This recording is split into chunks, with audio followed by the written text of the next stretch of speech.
this is Tim here from Your Six Studios. Today in this video, I'm going to show you how to scan QR codes on your PlayStation 5.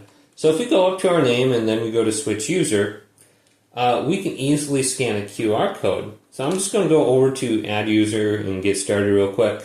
And I agree and confirm. Now here is a QR code to sign in.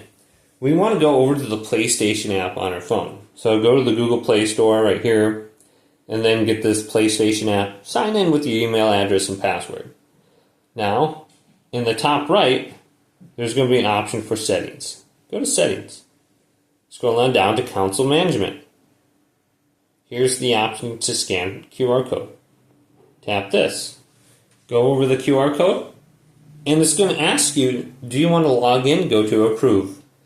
Now I'm already logged in, so I don't think it's going to do anything. So it just says, is this you? Yep, that's me. And then I should be logged in. Please wait. So hopefully this video did indeed help you guys out.